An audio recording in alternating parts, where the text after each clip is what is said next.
Alright, so recently I've not been using my iPhone at all. For the past like 3 days, I have not been using my iPhone. This is the phone I've been using. It's the Pixel 7a, and I have a feeling it's gonna be probably a value champion of the year.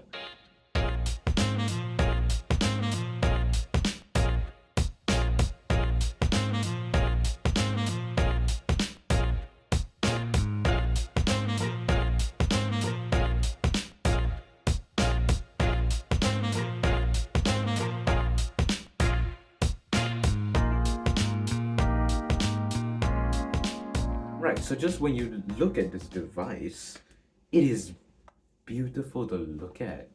Like this color here is called Snow. They have it available in other colorways as well, such as the blue sea color and the Google Store exclusive coral color, but also a dark gray called charcoal. My thoughts. It is very comfortable to hold in your hand because it's very curved, and that's a major change from my iPhone because that had the sharp sides of the iPhone 12, the iPhone 14, and it's a good size as well. 6.1 inches, now I dare say, is the best size for a smartphone. I've held phones that are 5.4 inches. I've held phones that are 5.8 inches, and I thought this was a good size.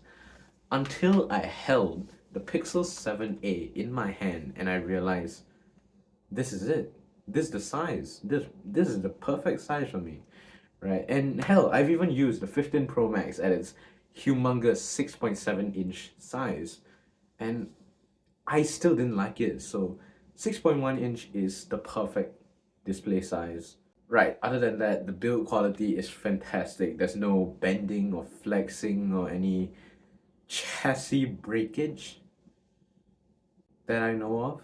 Because, I'm not there to actually try and break my phone, right? But this has been a trusty little guy and will probably be my daily driver for a little bit. So, yeah, it's quite fun. I'll be dropping a real day in the life battery test very soon. It'll probably be out within like the next week or 2 weeks. So yeah, stay subscribed for my full review coming later this month. It'll be fun. I'll go in depth with everything I noticed from this Pixel, also covering the 5 pillars of a great smartphone from MKBHD in that sort of review style. So yeah, that's it for this one. Hope you enjoyed it. Uh, I'll see you guys in the next video. Have fun.